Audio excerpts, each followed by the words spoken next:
Your Majesty, I've just received word that a small band of royals was smuggled out of Australia before Gabriel teleported there. It appears you executed a few stand-ins. Stand-ins? Somehow this doesn't surprise me in the least. Any idea which of the royals escaped? Negative, sir. But my suspicion is they are close to King George. British royals, no less. Well, I will say that bastard George was more resourceful than I ever gave him credit for. Sir, I wouldn't be surprised if King George himself escaped your execution. That's impossible. I put the rope around his neck myself. Indeed, Your Majesty, but my sources tell me that there was some chatter. Apparently, the King George you executed was a shapeshifter. No one knows who made the claim, but supposedly, the subject has come up more than once. It's quite possible the real King George is alive and well, and in hiding. Damn it! Who are your sources, Jeremy? Australian spies who infiltrated the remaining oligarchy in Europe. You were clear in your orders, sir. You wanted this entire operation to be covert and free-flowing. My spies have been in secret meetings in Austria, Luxembourg, and Germany.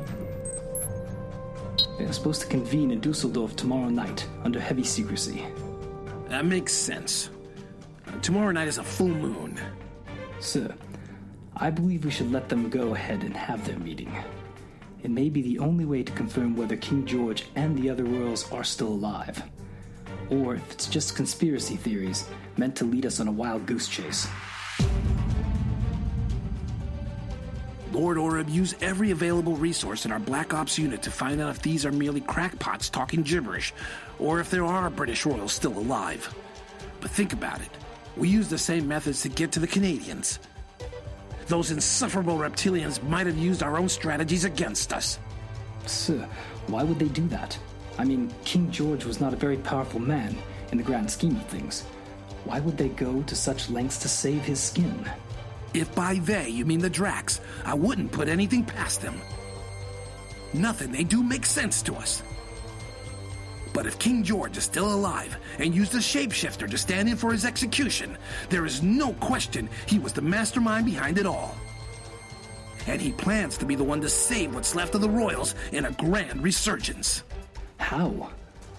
They have already lost the war. Jeremy, you surprise me sometimes. The more I think about it, the more I think we have not heard the last of that slithering abomination, King George. Right now, the element of surprise is the only chance they have of making any resurgence.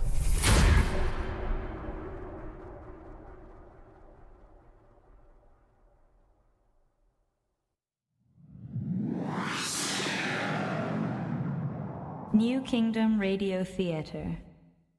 Dinner table rules, Benny? What? I don't even have my phone. It's in my room. The comic book. Ugh, I was about to put it away. No one's even taken a bite yet. How can you tell if your nose is stuck in one of those stupid comic books? Better than the boring stuff you read. Biographies aren't boring. Tell him, Ma. Librarians stay neutral. Pass the seltzer, please.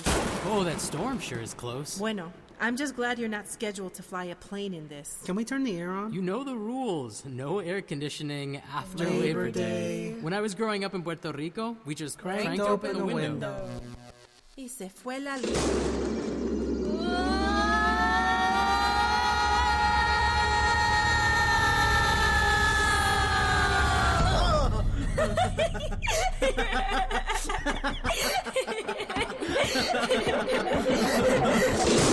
Cocotazo Media presents Time Storm. Subscribe on Apple Podcasts or wherever you listen.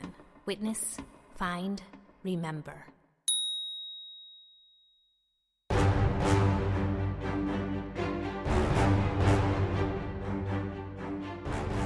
Lord Oreb discovered fragments of the European oligarchy loyal to the Dracs and the European alliance. They were resorting to guerrilla tactics and working with covert black op groups.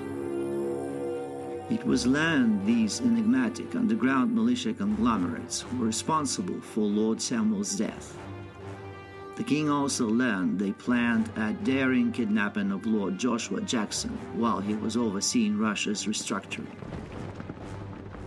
But before Asilas could act on this intel, Jackson was left unguarded in his office in the Kremlin when soldiers dressed all in black removed some ceiling panels, dropped down into his office, and grabbed him while he was working at his desk. They were so quiet, Jackson never even looked up until one of them placed their hand to cover his mouth.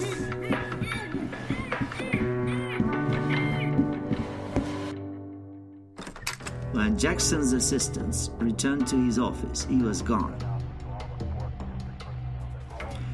Jackson's kidnapping enraged Asilas, but Capone came to calm the king and did his best to keep his mind composed. Within days, Asilas received a message from members of the monster group that they had Jackson and were willing to release him in exchange for the release of King George's daughter, Princess Marilyn.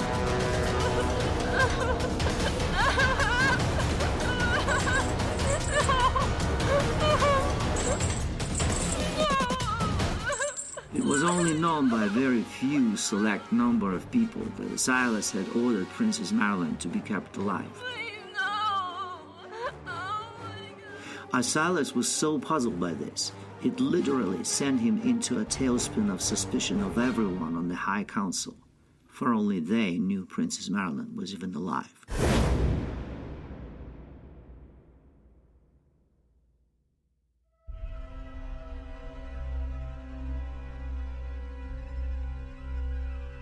Looks like your trusted High Council isn't so trustworthy after all, Silas.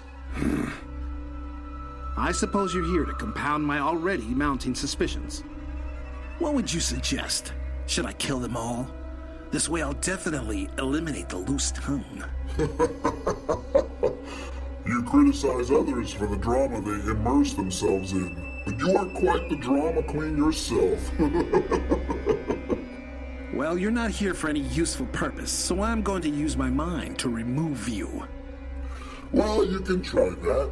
Millions try it every day. But I'm still here, Silas. I will always be here, whether you like it or not. I'm afraid none of us will always be here, especially not you. I'm resolved with the acceptance of my demise, and will go when our Creator calls me home. Yeah, well, I'm in no hurry to go back there. Dare I say my hopes aren't as glorious as yours. For me, all that is pretty I find in the daughters of beasts and men. Lucky you never had one. Well, none you acknowledge anyway. Somehow I expected something like that from the likes of you. See, that's the thing. You made your choice. You walked the path you chose. And your path leads you to eternal damnation. You'll enjoy your time here like you always have, with the daughters of beast and men, as you say. But sooner or later, your time will be up. And when the clock strikes midnight on your final day, you'll enter the party you have chosen. And there will be no daughters of any kind for you to have. Isn't that something? I hadn't thought of that before.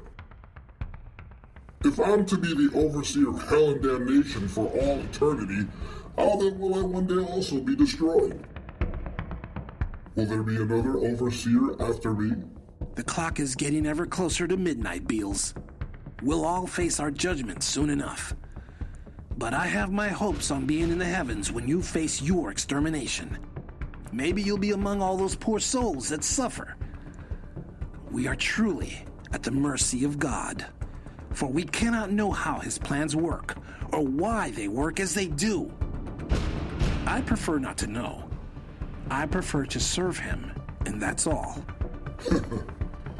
Well, there was a time when I served him as well, Silas. Treachery of a greater power carries a heavy penalty. For those willing to pay the price, they will revel while they can.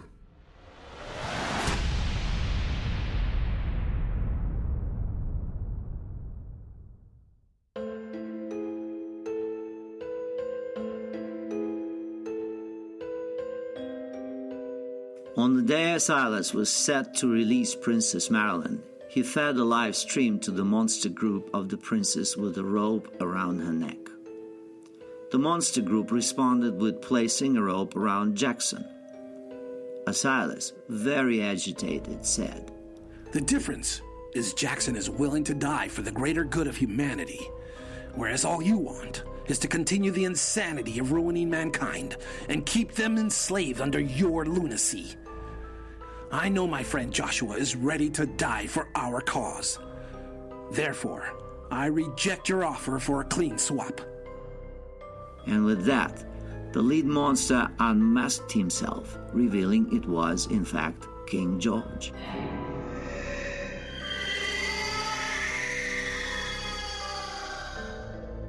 He was accompanied by some of the other royals, who he thought he hung from the gallows and killed.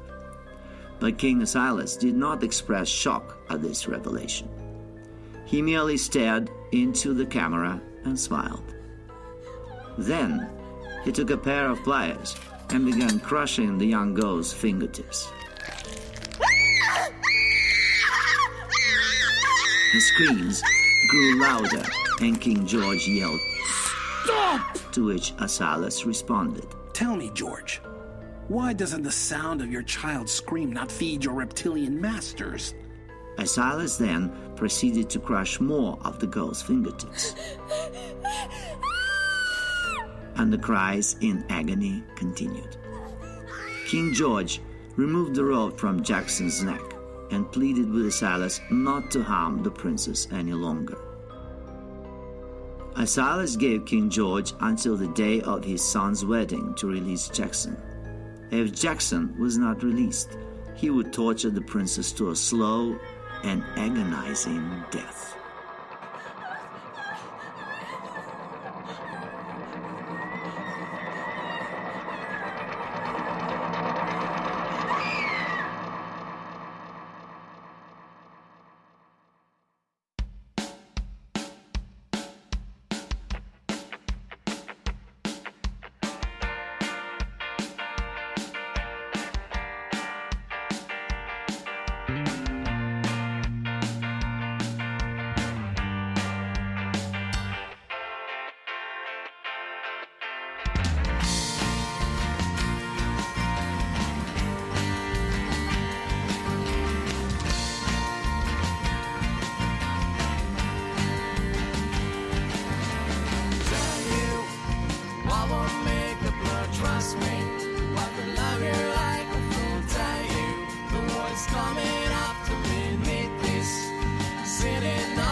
Wow, look at my baby girl. Oh my God, you're so beautiful.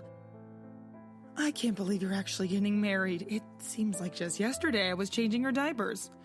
Mom, please stop.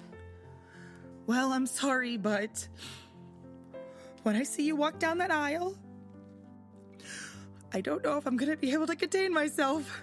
Oh, stop, Mom. You're gonna make me cry too. Baby girl, in a few hours, you are gonna be married to the Prince of America. Next in line to be king. You are going to be queen someday. Oh, I know. You know, Mom, I've been thinking about my dad. I miss him so much. I wish he could be here to see this day. Do you think he would approve of Jacob? I mean, like, really approve?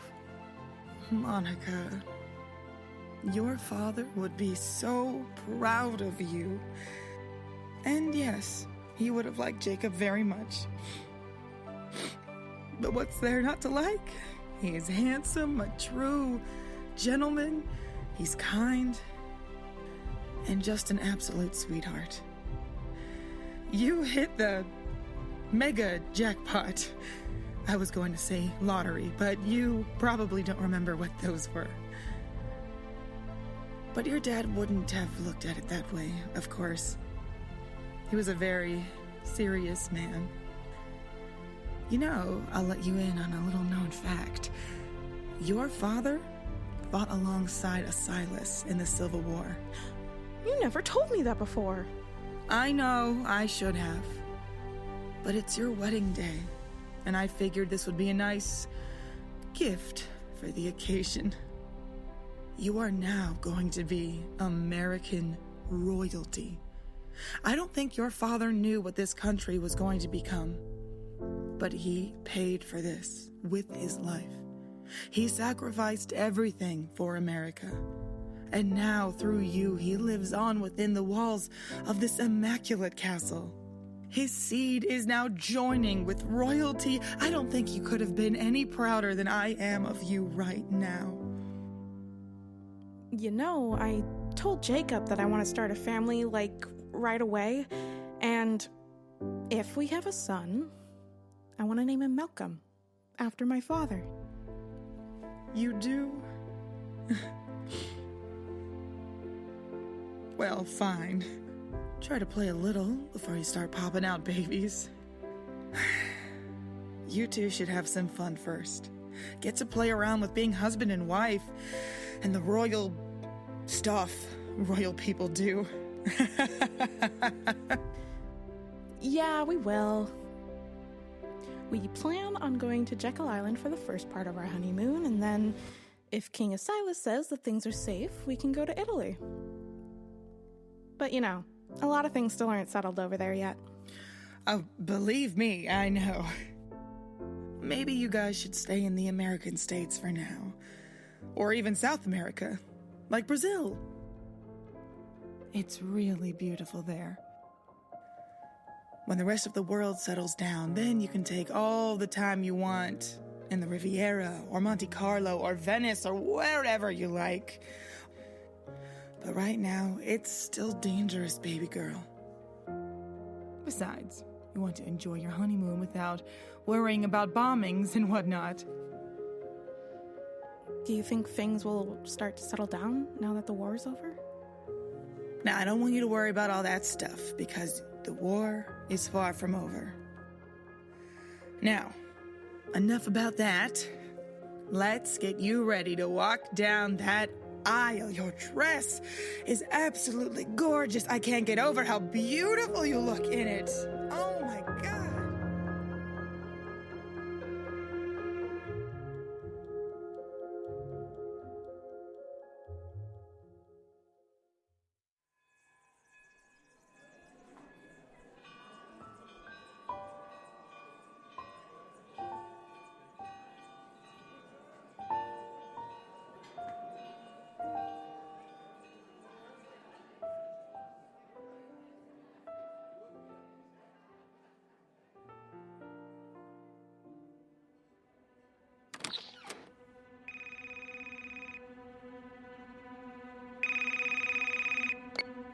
Sir, we are getting close to the time expiring for King George. What are your contingency orders? We have to entertain the notion that George may actually give Jackson up. I believe I was quite explicit, Jeremy. When the time expires, hang the princess just high enough for her toes to barely touch the floor. And stream the live feed to George. Even if they release Jackson? They're not going to release Jackson. And if they do, it's probably another shapeshifter. I've updated the plan. Position a sniper near the place they specified Jackson would be released. When there's a visual on Jackson, take him out. Going to assassinate Lord Jackson? I am certain it will be an imposter, Jeremy. Have your men ready to take out Jackson upon making a visual. Make sure the sniper knows not to hesitate. And the princess? Let her hang at the same moment the sniper takes his shot and send the feed. I want George to watch helplessly as the princess struggles on her toes. Then cut the feed and leave George to wonder about his precious Marilyn's final moments.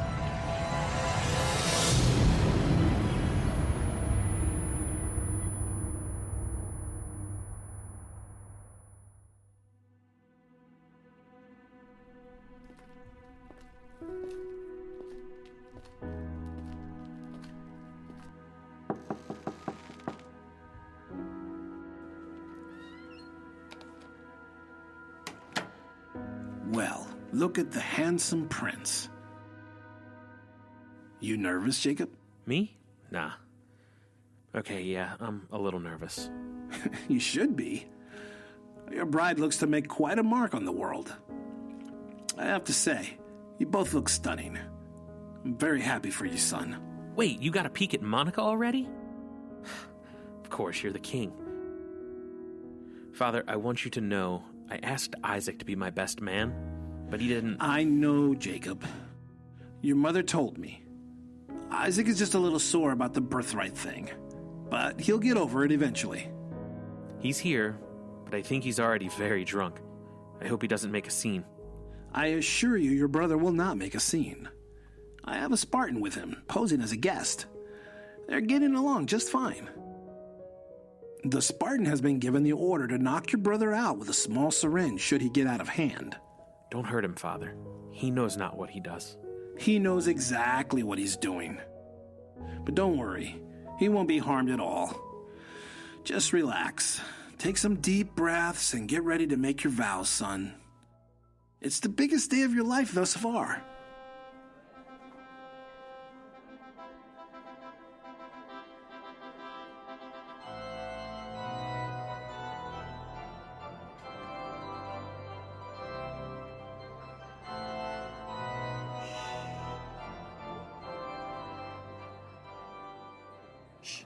Dearly beloved, we are gathered here this day to join Prince Jacob Roman and Lady Monica Banks in holy matrimony, commended to be honorable among all, and therefore is not to be entered into lightly, but reverently, passionately, lovingly, and solemnly.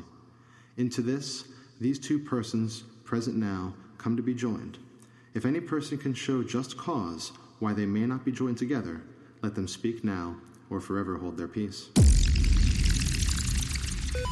Lord Oreb, I'm in position. As soon as you make a visual on Lord Jackson, take him out. True marriage is more than simply joining two persons together through the bonds of matrimony. I see movement. There's a black sedan pulling up to the X point.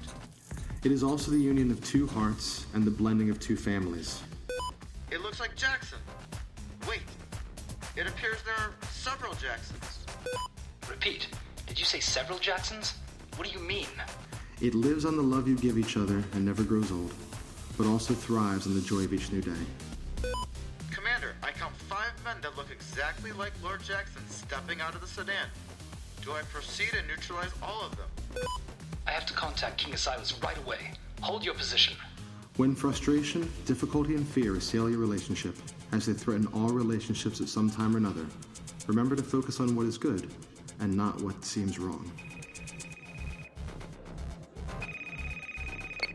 Damn it, Oreb, what is it?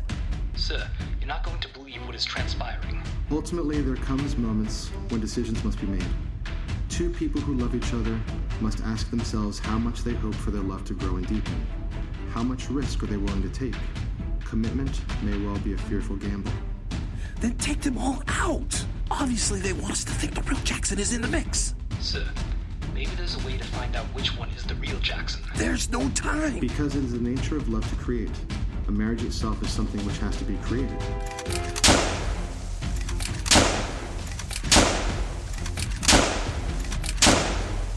The natural consequence of a love so strong, such as we come together in marriage. Sniper 1, can you confirm your targets are down? We become a new creature, two becoming one. All 5 targets are down. I repeat, all 5 targets are down. Do you, Monica Banks, take this man, Jacob Roman, to be your lawfully wedded husband, to love and to cherish, under the watchful eye of God himself? I do. Your Majesty, we have confirmation. Jackson has been eliminated.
You've been listening to The Rise of King Asilas, Episode 23, The Daughters of Beasts and Men, starring J.V. Torres as King Asilas and Beals, Stephen Fisher as Lord Jeremy Oreb, Layla Benet as Monica Banks, Madeline Goshorn as Lord Vanessa Banks, Dominic Notaro as Jacob, Kevin Oken as the Sniper, Telly Pandel as the Priest, and narrated by Sergei Barishnikov. This episode features the song Coming by Cedar Knoll. Download the music of Cedar Knoll today on Bandcamp.com and iTunes. Other music contributions by Raphael Crux, Reader, Kevin MacLeod, Freesound.org, and Audio Jungle. For more information about the cast, the music, or this production, please visit us at www.theriseofkingasilas.com. And now, a word from our podcast friends. You are now locked in the Conspiracy Asylum. This is DJ Schwartz. Join myself and my beautiful girlfriend, Kim, as we lead you through the asylum. If you're easily offended, this may not be for you. We take a lighthearted approach to dark subjects, such as the paranormal, true crime, serial killers, the occult, UFOs, alien abduction, conspiracy theories, and many other dark subjects. Things in the asylum may frighten you, confuse you, make you laugh, make you cry, make you question everything around you. So join us. Conspiracy Asylum. You can find us on any podcasting app. We are on Facebook, Twitter, Instagram, Pinterest, Patreon. We're everywhere.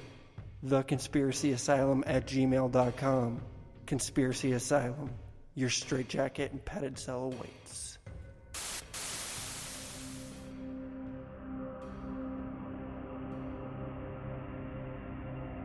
This has been a production of the New Kingdom Radio Theater in Baltimore, Maryland. Copyright 2019. And stay tuned for episode 24.